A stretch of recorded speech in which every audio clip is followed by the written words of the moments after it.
A partir de agora, você assiste Verdade e Vida. Um programa da Igreja Presbiteriana do Brasil. É um grande privilégio estar de volta à sua casa para partilhar com a sua família a palavra de Deus. Este é o compromisso do programa Verdade e Vida, levar a palavra de Deus a todos os lares da nação brasileira. Hoje nós vamos tratar de um assunto absolutamente solene, a morte de uma igreja. Chame a sua família, ligue para os seus amigos, porque Deus tem algo muito urgente e muito importante para o seu coração. Verdade e Vida, uma palavra de esperança para um mundo em crise. É com muita alegria que temos hoje a presença do reverendo Ricardo Gomes Gutierrez. Ele é missionário, pastor auxiliar da Igreja Presbiteriana de Alphaville e cirurgião bucomaxilofacial. Seja muito bem-vindo, reverendo, aqui ao Verdade e Vida. Muito obrigado. Reverendo, eu sou seu amigo, você tem cuidado dos meus dentes. Daqui uns dias eu vou estar aqui mais chique ainda. Mas como é ser missionário, né? O senhor vem agora conjuntamente com toda a sua família, né? Com a Vera, com o João, o Davi e a Raquel. O senhor vem de uma viagem missionária no Senegal. Como é o exercício profissional? O senhor tem que tecer a sua própria subsistência e ser missionário, como o senhor já esteve lá na Indonésia depois do tsunami, na China, na Índia. Como é ser missionário? Como é que foi a sua viagem agora também ali no Senegal, na África subsaariana? Daniel, é um prazer muito grande, porque Jesus mesmo disse que quando nós estamos com esse intuito de espalhar a mensagem do Evangelho por todo mundo, Ele mais do que nunca estaria conosco. Sabe? A promessa lá de Mateus 28, né? Então, eu digo assim que é um prazer sem condição da gente expressar o valor dessa honra de participar da seara e da obra do Senhor, né? E como foi agora só essa viagem sua agora com toda a sua família? Isso impactou a vida dos seus filhos, de sua esposa? Como foi essa viagem? Sabe que eu estive já em 22 países, trabalhando na minha área profissional, mas essa foi a primeira vez que eu levei eles para a África. E eles tiveram um contato com uma nação muito pobre. No início fiquei apreensivo qual seria a reação deles, mas foi surpreendente. E eles ainda desejam estar lá. O meu filho mais velho, que está já no 3º ano de medicina, ele chegou até a me relatar, falou: pai, eu acho que o senhor deixaria eu vir para cá pelo menos um ano depois de formado para eu estar trabalhando, servindo esse povo? Eu falei: filho, com toda satisfação eu vou apoiar a sua vinda aqui.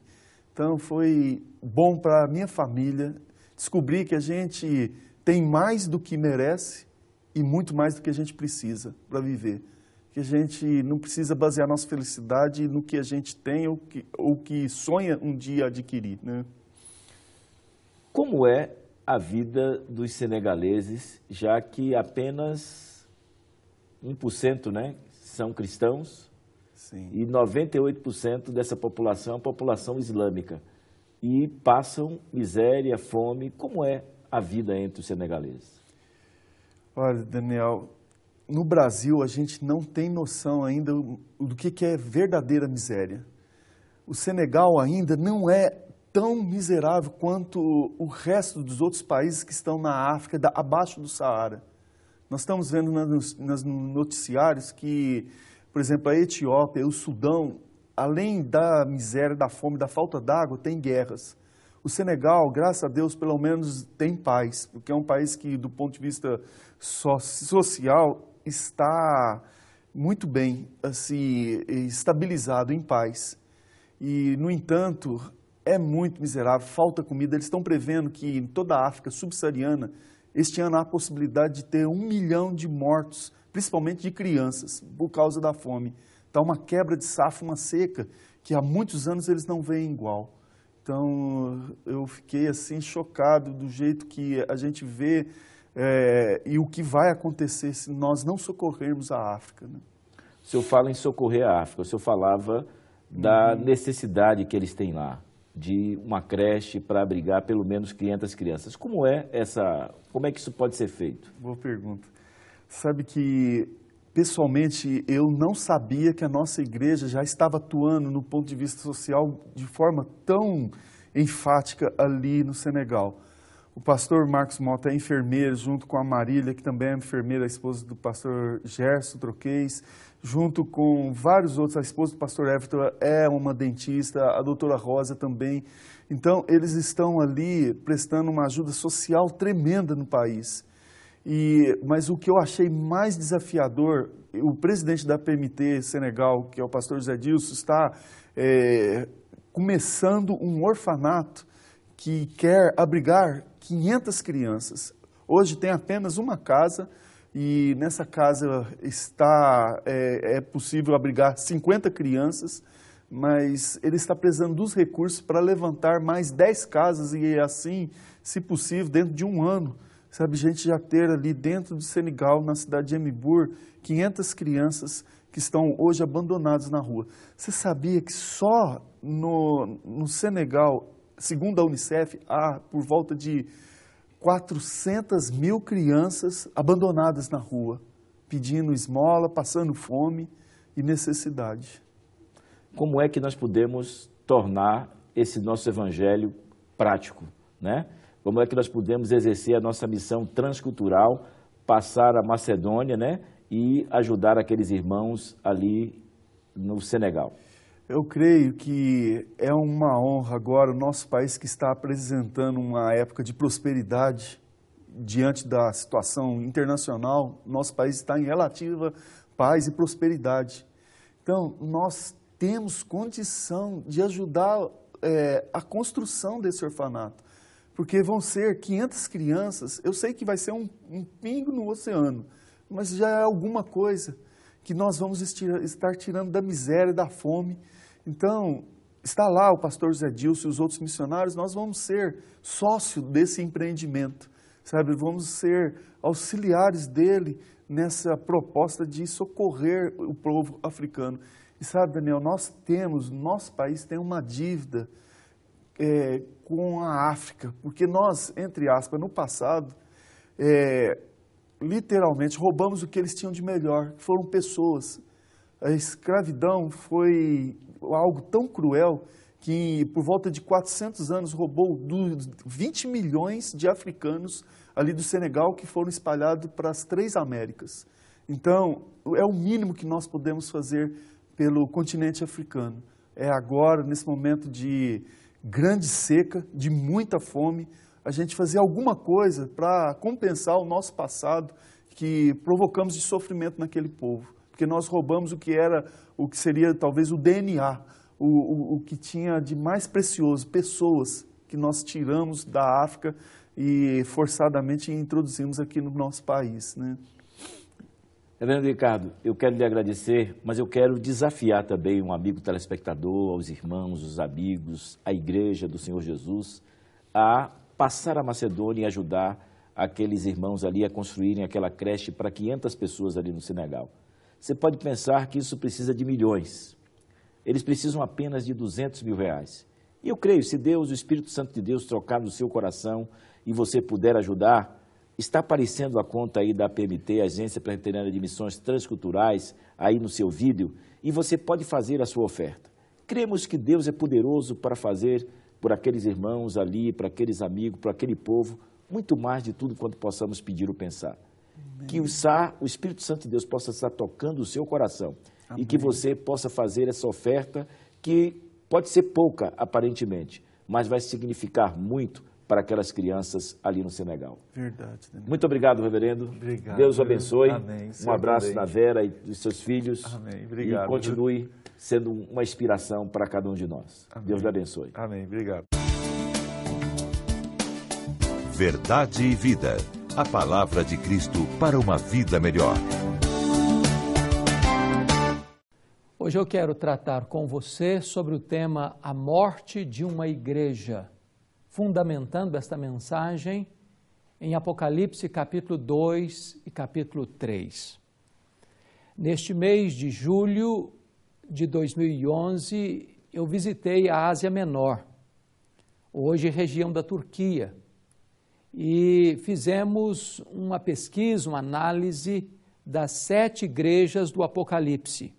A igreja de Éfeso, de Esmirna, de Pérgamo, Tiatira, Sardes, Filadélfia e Laodiceia. Aquelas igrejas que foram igrejas pujantes, vivas e operosas, hoje não existem mais. Ali está apenas ruínas, pedras reviradas e muito pó de uma igreja que no passado foi uma forte e robusta igreja. A pergunta é, o que levou esta igreja a morrer? O que levou esta igreja a não existir mais e a perder a sua conexão com as futuras gerações? É muito importante entender que os mesmos sinais de morte que levaram aquela igreja a deixar de existir, e nesta mesma região onde existiram as 7 igrejas do Apocalipse, as 7 igrejas da Ásia Menor, hoje neste país, a Turquia, existe menos de 1% de cristãos. Ali tem apenas reminiscências e memórias distantes de uma igreja que não existe mais. O que é preocupante é que também hoje nós estamos assistindo à morte de muitas igrejas. A Europa, berço do protestantismo, de onde missionários saíram para percorrer o mundo, levando o Evangelho de Jesus Cristo, hoje é considerado um continente pós-cristão. Lugares, países, nações que outrora eram marcadas pela presença evangélica, pela presença protestante, hoje muitas das denominações históricas estão minguando, perdendo milhares e milhares de membros todos os anos.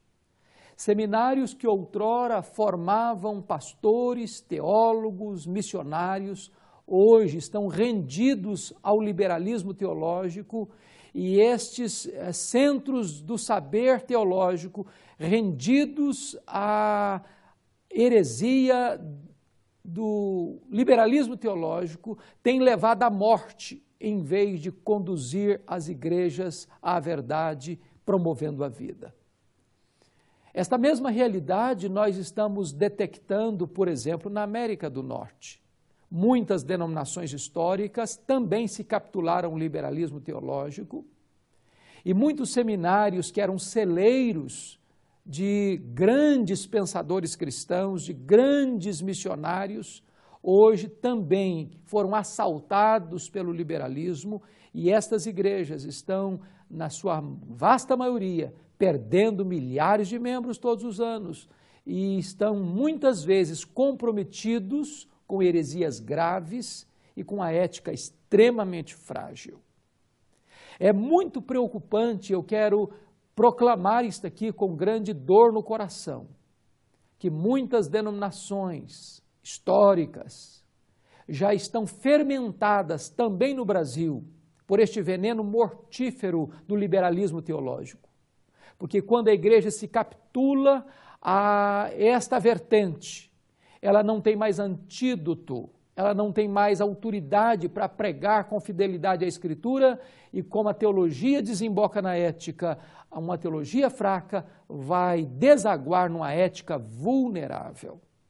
Hoje eu queria chamar a sua atenção para estas 7 igrejas da Ásia Menor, para as quais Jesus encaminhou cartas, e perceber quais foram os sintomas da morte daquelas 7 igrejas. Em primeiro lugar, a morte de uma igreja acontece quando esta igreja abandona a verdade. Quando esta igreja rompe com a ortodoxia teológica e doutrinária.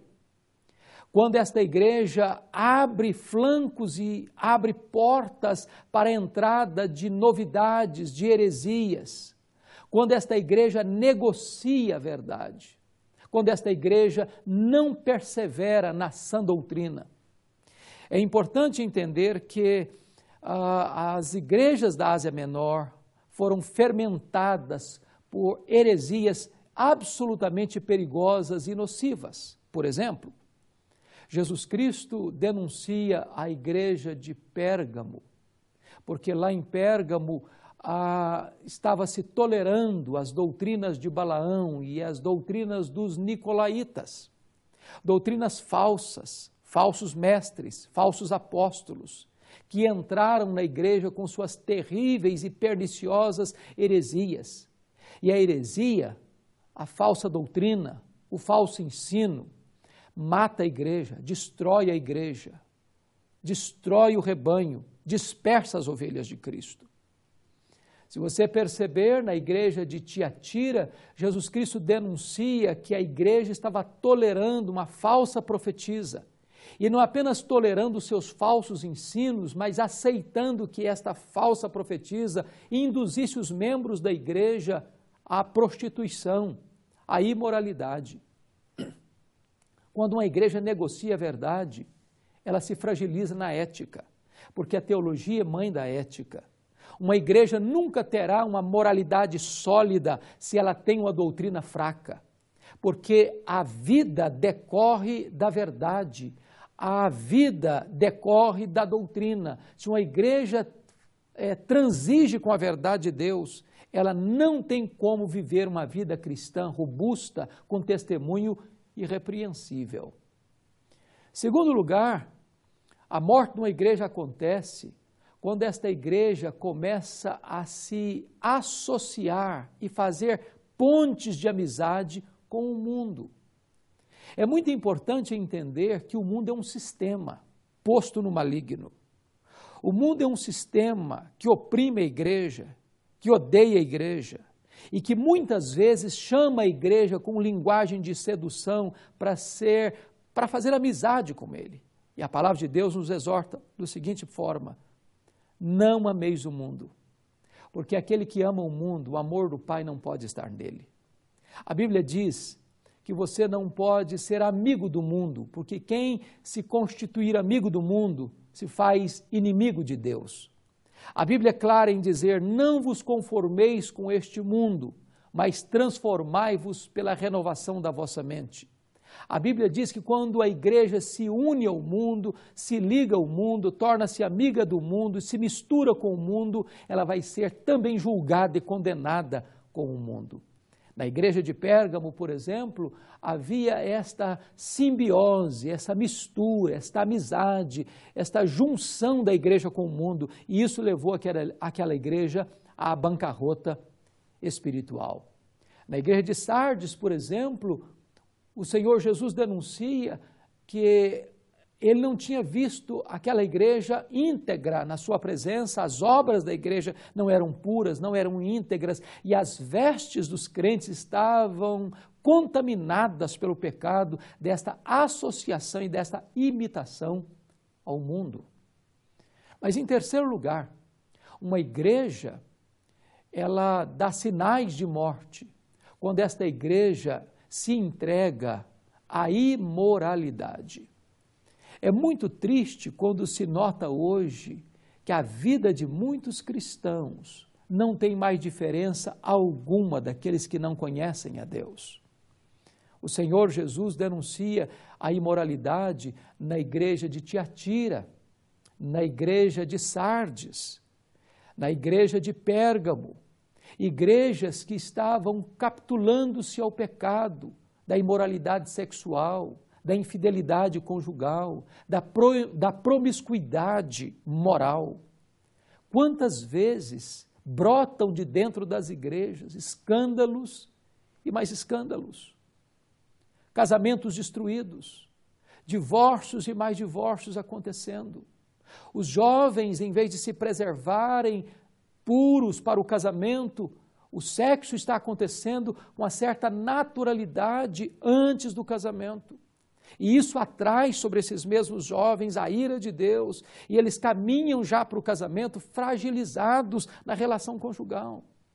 Uma igreja não pode ser uma igreja viva, operosa, com testemunho no mundo, como luz do mundo, como sal da terra, se a sua vida é uma vida eivada de impureza e se existe essa mistura com as práticas da imoralidade tão comuns e tão incentivadas pelo mundo. É interessante observar que Jesus pontua isso e exorta a igreja a esse respeito. Mas também nós podemos notar sinais da morte de uma igreja quando esta igreja não associa doutrina com vida.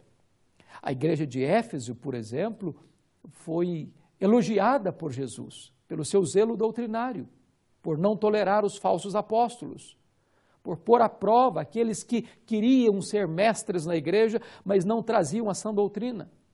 A igreja de Éfeso foi elogiada por Jesus por odiar as obras dos nicolaítas que induziam o povo de Deus à heresia e à imoralidade. Mas Jesus diz para a igreja de Éfeso: eu tenho, porém, contra ti que abandonaste o teu primeiro amor. A doutrina precisa vir acompanhada com a vida. Nós não podemos separar ortodoxia de piedade. Nós não podemos viver encastelados em doutrinas bonitas apenas, mas viver desconectados com a prática da piedade. Doutrina e vida caminham juntas. A igreja precisa ter zelo pela doutrina e zelo pela vida. Não adianta ser ortodoxo de cabeça e herege de conduta. Não adianta existir um divórcio entre doutrina e vida, entre teologia e ética. A igreja precisa ter zelo pela verdade e zelo pela vida. Jesus Cristo chegou a dizer à igreja de Éfeso, se ela não se lembrasse de onde havia caído, se ela não se arrependesse, se ela não voltasse à prática das primeiras obras, Jesus removeria o seu candeeiro daquele lugar. E a igreja de Éfeso foi removida mesmo. Hoje ali só tem ruínas daquilo que no passado foi uma forte e pujante igreja.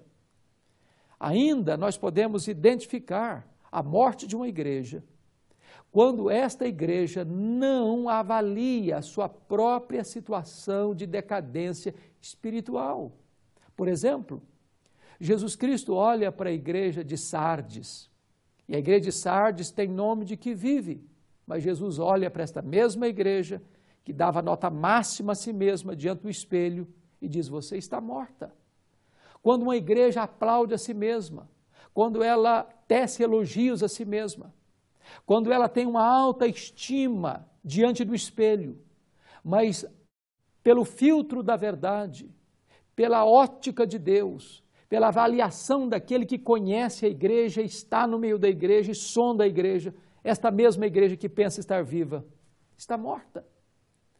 Uma igreja que não tem a capacidade de autoexame, é uma igreja que caminha celeremente para a morte. Jesus olha para a igreja de Laodiceia e aquela igreja tinha uma alta opinião de si mesma. Ela diz, eu estou rica, estou abastada, não preciso de coisa alguma.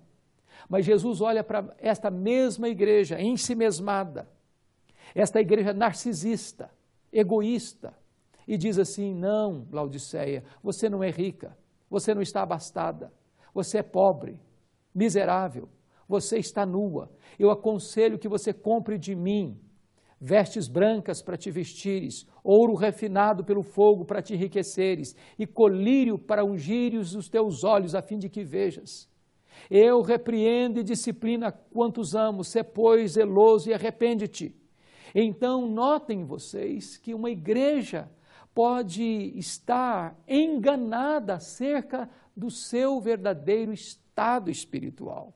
Aquelas igrejas se julgavam igrejas espirituais, igrejas fortes, igrejas ricas, e na análise de Jesus eram igrejas fragilizadas, igrejas sem verdor, sem vigor, sem piedade e sem espiritualidade saudável. O que é importante entender que Jesus Cristo, para uma igreja que está morrendo, Ele é o remédio, Ele é a solução, Ele tem a solução para a igreja. Aquela igreja de Sardes que estava morrendo, Jesus Cristo diz, eu tenho os 7 Espíritos de Deus, eu tenho a plenitude do Espírito e é o Espírito Santo que pode trazer vida para uma igreja que está morrendo. Para a igreja de Laodiceia, que estava morna, estava a ponto de ser vomitada por Jesus, Jesus Cristo diz, eu estou à porta e bato, se você abrir a porta eu vou entrar e vou cear com você e você comigo. Jesus Cristo é o remédio para a igreja, Jesus Cristo é a solução para a igreja, a saída para uma igreja doente, uma igreja que está morrendo, é voltar-se para Jesus, é voltar-se para a palavra, é voltar-se para o verdadeiro evangelho, é fugir do liberalismo teológico, é fugir do misticismo teológico, é fugir do sincretismo religioso, é arrepender-se do seu pecado, das suas obras más e voltar-se para o Senhor arrependida, contrita, para que Ele a restaure, para que Jesus a cure, para que Jesus a coloque de volta no trilho da verdade. Que Deus tenha misericórdia da igreja evangélica brasileira, que nós tenhamos a bênção de experimentar um tempo novo de restauração, de arrependimento e de reavivamento, porque do contrário, quem sabe lá no futuro, aquelas igrejas que hoje são vivas, amanhã poderão estar como as igrejas da Ásia Menor, apenas igrejas mortas. Eu quero orar por você, eu quero orar pela igreja evangélica brasileira. Eu quero orar para que Deus mantenha uma igreja viva, sólida, robusta, fiel na nação brasileira. Deus Santo, tenha misericórdia de nós. Tenha misericórdia da igreja evangélica brasileira. Não permita, meu Deus, que aqui aconteça o que aconteceu na Ásia Menor, que está acontecendo em alguns países da Europa e da América do Norte. Permita, meu Deus, que sejamos uma igreja viva, uma igreja pura, uma igreja fiel, uma igreja bíblica, uma igreja piedosa, uma igreja zelosa no seu testemunho, para que possamos legar às futuras gerações o evangelho verdadeiro e uma igreja viva e operosa para a glória do teu nome. É a nossa súplica, Senhor, em nome de Jesus. Amém. Eu sou o caminho, e a verdade, e a vida. Ninguém vem ao Pai senão por mim. Na mensagem de hoje, baseada em Apocalipse, capítulo 2 e 3, o reverendo Hernandes falou das 7 igrejas que existiam na Ásia Menor e que hoje são só ruínas. Falou que nessa região hoje existe menos de 1% dos cristãos. A morte de uma igreja. Esse foi o tema da mensagem de hoje, que você pode adquirir tanto em DVD como em CD, para sua edificação ou para presentear um familiar ou amigo. Entre na nossa loja virtual, www.verdadevida.com.br ou adquira de segunda a sexta no horário comercial, ligando para o nosso 0800 119 105. Também pelo nosso site, você pode assistir o programa de hoje ou um dos 287 programas que aqui já foram ao ar, inteiramente grátis. Acesse o nosso site www.verdadevida.com.br e torne o nosso programa Verdade e Vida autossustentável.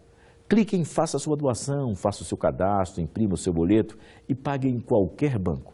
Ou ainda, faça a sua doação para qualquer agência do Banco do Brasil para a conta 7.000, dígito 9, da agência 4442, dígito 3. Ou, você que tem conta no Bradesco, para a conta 68.000, dígito 1, da agência 553, dígito 3, do Bradesco. A restauração de uma igreja. Esse é o nosso tema do nosso próximo programa, neste mesmo horário, nesta mesma emissora. Até lá, e que Deus muito o abençoe.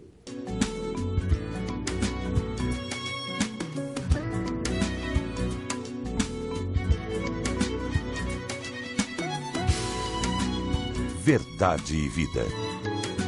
Um programa da Igreja Presbiteriana do Brasil. Eu quero convidar a todos os pastores e líderes da cidade de Salvador e região para um café da manhã no dia 22 de outubro, às 9 horas, na Igreja Presbiteriana da Bahia, número 17, no bairro Nazaré, em Salvador. Nesse dia eu estarei realizando uma palestra logo após o café sobre o tema A Trajetória de um Homem de Deus. E à noite, às 19 horas desse mesmo dia 22, estarei pregando pela graça de Deus na cruzada Verdade e Vida, na Igreja Batista de Sião, situada na Praça 2 de Julho, ao lado do Teatro Castro Alves. Eu espero você lá. Leve a sua família, forme também uma caravana da sua igreja. Vai ser uma grande festa espiritual.